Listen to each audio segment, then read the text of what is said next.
On this episode, we learn about a new publication, Meeting the Needs of People Walking.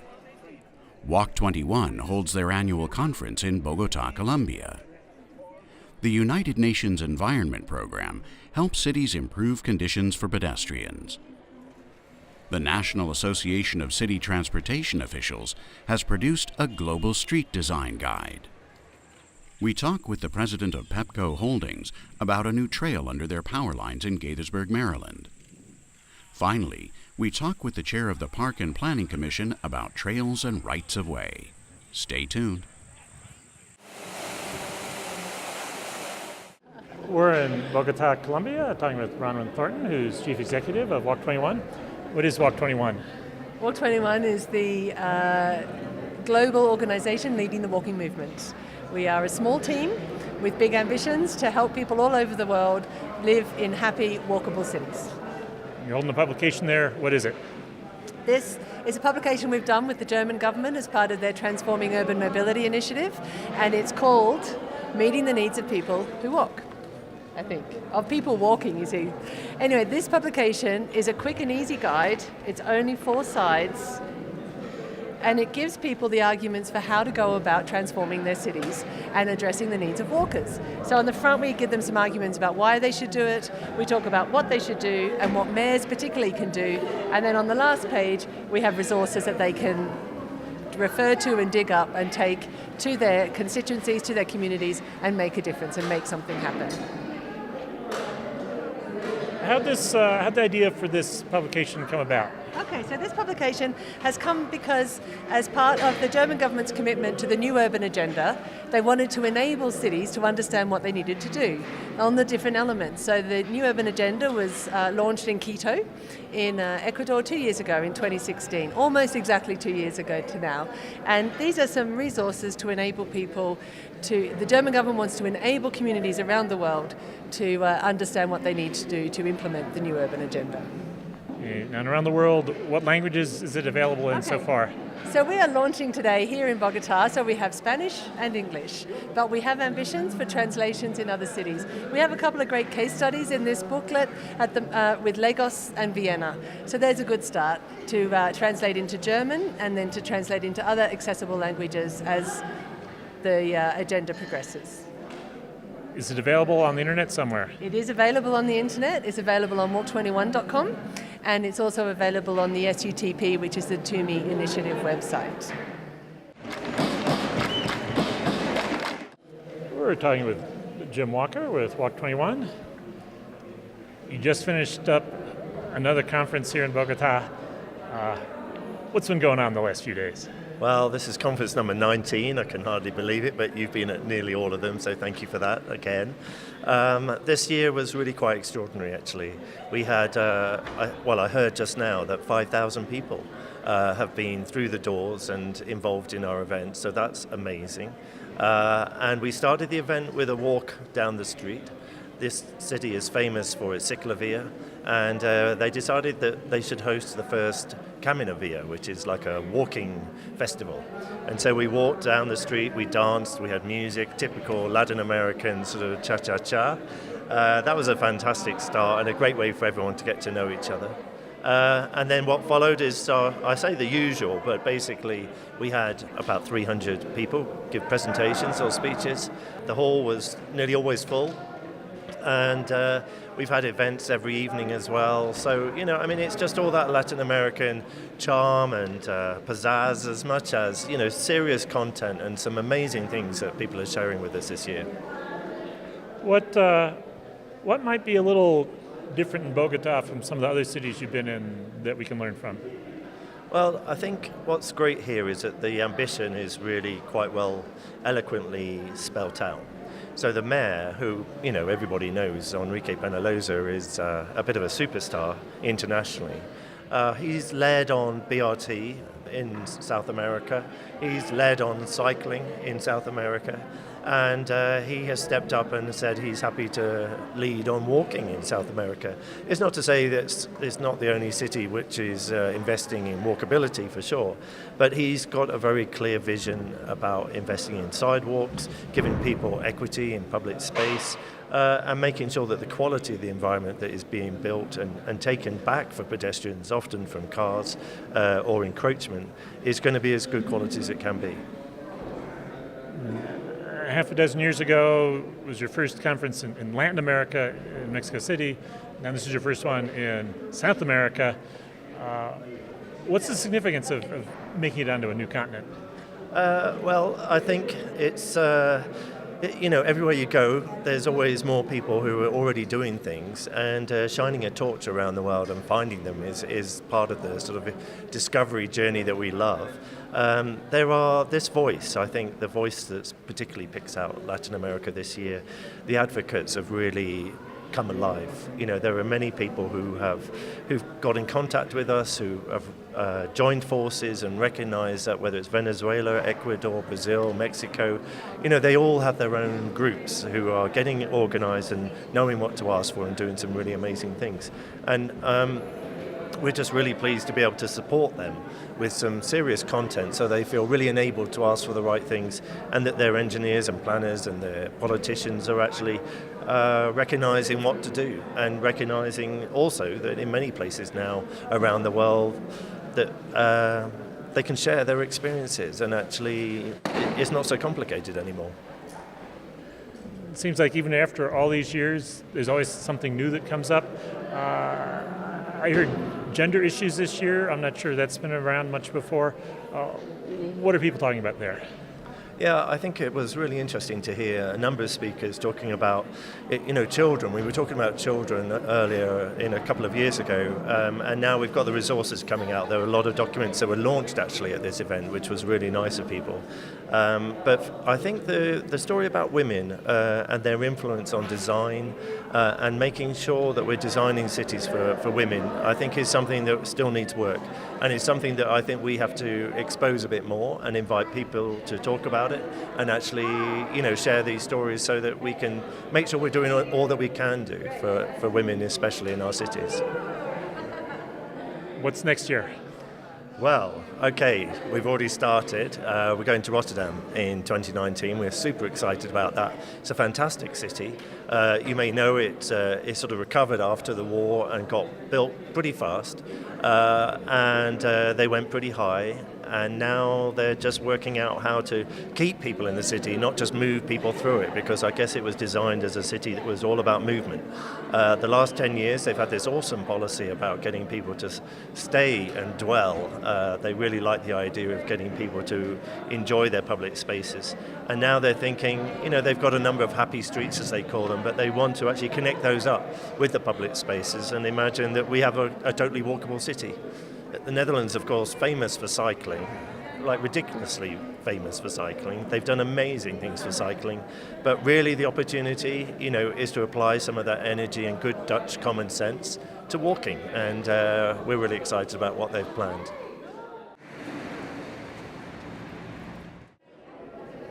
We're in Bogota talking with Carly Konenge.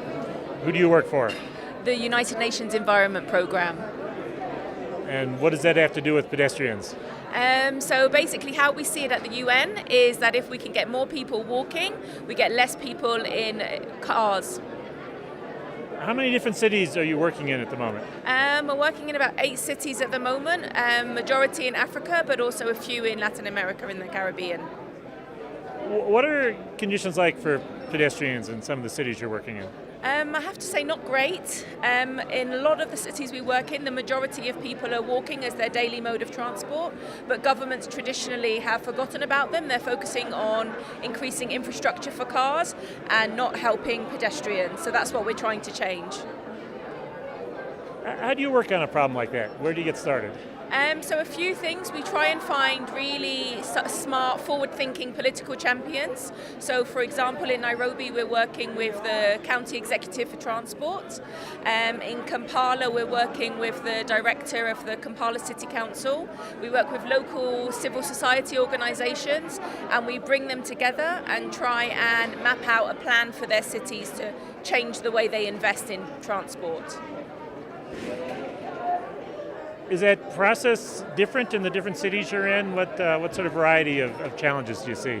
Yeah, it's definitely different. One of the things is we're not fussy about where we find our political champions. So in some places, for example, Nigeria, we're working at the national level with the Federal Ministry of Transport, but in other places we'll work with the City Council. It just depends where we find the interest. And some cities have really well-established civil society groups and others don't, so we have to work a bit differently and kind of reach out directly to the public. So we change our kind of package of support depending on the city context. Now, what sort of support can you give? Is it technical, or what other sort of help do people need? So we offer a few things. One of them is capacity building and training, so how to design safe, good streets for pedestrians and cyclists, how to develop walking and cycling policies, and then we also use our convening power to get all the right people in the room, and then we give technical support in actually developing the new policies and working with the government to get them enacted, so they're actually not just a piece of paper but something that has to be followed by everyone working in the transport arena. And would the solutions to pedestrian issues in Nairobi be different than it would be in Paris or Chicago? I think there are some themes that apply to all cities or clusters of cities. So many cities are cities for cars. They're designing, their policies are around what's best for the driver, what's best for the car. And then you have cities that are very much focused on let's introduce public transport and walking and cycling. And then you have cities that are moving on from that and thinking about let's design our cities for people.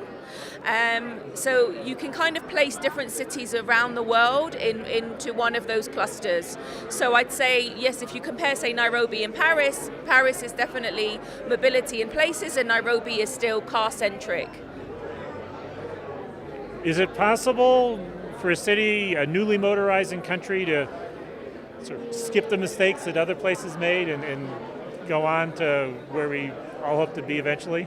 I think the answer is yes and no. So I think you have to allow cities to develop and face problems before they want to change those problems. So if you take Nairobi, huge congestion, huge road fatalities, they're at the point now where they want to change. But if you'd maybe asked them 10 years ago to move towards being a city of places, they would have said, well, the congestion's not so bad, we're okay. So you kind of have to let cities, in a way, have their own experiences, but I think you don't have to let them have the experiences for too long before you can provide some support and intervene. So that's what we've done in Nairobi. We've seen there's an issue, we've helped them develop a walking and cycling policy. They're now ring fencing 20% of their transport budget for pedestrians and cyclists, which is the first time they've ever had a specific budget for non-motorised transport. So we see it as the first step in a kind of new paradigm for Nairobi.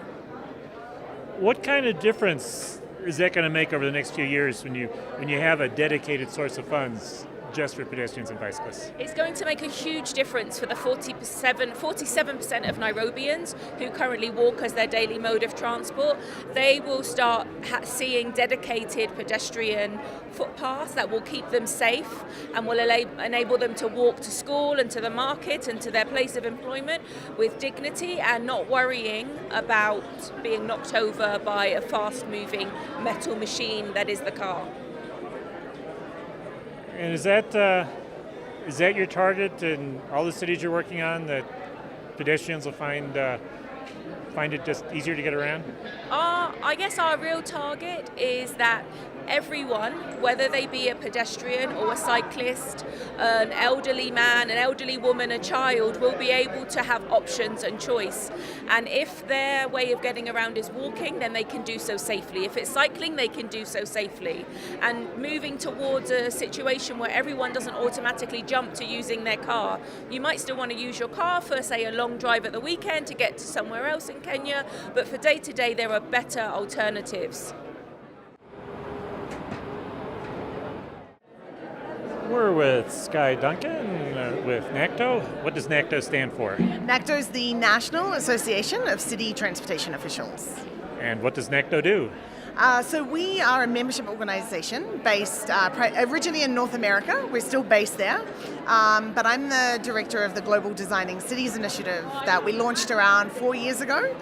And so we look holistically to look at how can we create better streets that are safer and more sustainable, working with city officials all around the world. And a lot of the world's going to be a little different than New York or LA or Chicago. Here in Bogota, what have you created that could be useful for someone here in Bogota? Yeah, well, one of the things NACTO is very famous for actually is its design guides, where they work with all the city officials in the US and the North American context that to kind of put together a new blueprint of how to design urban streets that put people first. And so, we often say it's designed by cities for cities. And those design guidelines were the basis of a new guide, a global street design guide, that we launched with the support of the Bloomberg Philanthropies Initiative for Global Road Safety in 2016. And so this is essentially a blueprint that allows leaders or practitioners or communities to be empowered to shift the basis of how we've been designing our streets. That for decades we've had the car as the king, and we've given all of that space to them, and instead to invert that pyramid and put people first and focus on our elderly, our people with disabilities, and our children. So essentially our most vulnerable users. So this guide we've now had endorsed not only by the Mayor of Bogota, Enrique Peñalosa, who we heard from here, but more than 35 other mayors around the world, and over 25 organizations who are putting their name towards a people-first approach to street design. How did you go about getting input from all these cities outside of North America so that it would be meaningful to their traffic engineers and their planners? Yeah, that's a great question. So one of my favorite pages in this book is the acknowledgement pages, I should say, multiple pages, because we worked with a global expert of contributors from over 70 cities and 40 countries around the world to pull best practices, to understand how people did things, what worked, what didn't, to collect case studies that had evidence and metrics that showed that the streets were safer, that the businesses did better, that people preferred them. And so we now have that in a document that's had these contributions from so many different people around the world. So it's essentially owned by all these folk in all these different countries. So that was kind of one of the best parts of this project for me. How's it been received now that it's out there for people to use? It's great, actually. Well, the endorsement campaign has been hugely successful so far.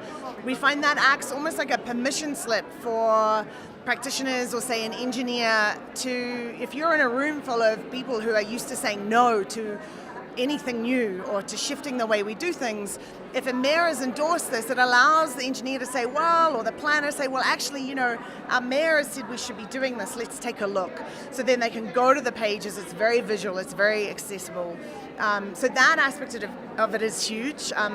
We were also really thrilled to have Mike Bloomberg help support us to make it a free PDF download. So we've had over 12,000 downloads around the world in over 120 different countries. And we've just also launched it in Chinese and Portuguese, with Spanish and maybe Russian to come next year. So just what is the Bloomberg's organization and how well do they work with NACTO and other groups? So it's a very complicated system, but Bloomberg Philanthropies is the funder of a program called the Bloomberg Philanthropies Initiative for Global Road Safety. And NACTO GDCI, which is NACTO's Global Designing Cities Initiative, we're one of the members of different global organizations working around the world with 10 specific cities to actually apply a lot of these practices to make sure that people are not dying on our streets. We have over 1.3 million people dying every year on our streets. And so through improved enforcement, better communication campaigns, better data collection, and for our team and our partners, better, safer mobility and safer streets, the idea is to really strive towards 0 people dying on our streets, because that is the only number that is acceptable around the world. And you have other organizations out there, World Health Organization with their Decade of Action for Road Safety. Exactly. How do all these pieces fit together? Well, we work with World Health Organization. They're part of this group, working with the big, as we say, the Bloomberg Initiative for Global Road Safety.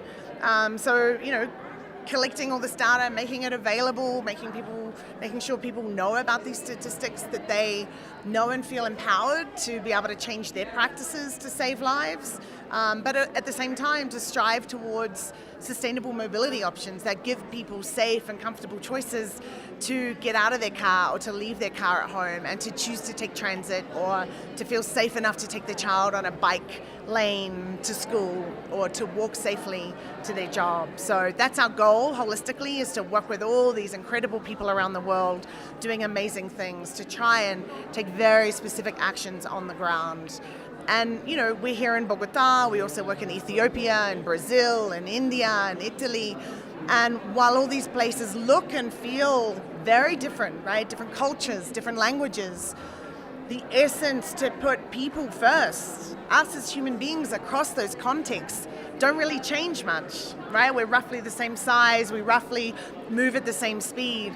So that is the only basis in which we can take the human being as the center of every design decision and policy decision that we're making to try and strive towards a safer and more sustainable world. We're in Gaithersburg, Maryland, talking with Dave Velasquez, who's president and CEO of Pepco Holdings. What happened here this morning? Good morning, first of all. It's a great day today. We announced, along with Montgomery County, and actually opened this bike trail. It's about a 6-mile trail that actually goes up to the Germantown Soccerplex. Why are trails like this important? I think trails like this are important because it utilizes our transmission corridor and allows residents another avenue to be able to recreate in the community. How did this all get going? What's the history of this? So the history of this trail goes back a couple years. We actually, as part of our process in merging with Exelon Corporation, this became part of one of the commitments we made to the community to show that the merger was a good thing for all the residents, and not just in lower rates for customers, not just in bill credits to customers, not just in better response to reliability, but also as a commitment to the community. What sort of concerns does a power company have for a trail under their power lines, and how are those addressed? So we need to maintain this right-of-way so that our workers can use it. We also need to make sure we maintain the right-of-way so that the lines continue to provide the service to our customers that we need to.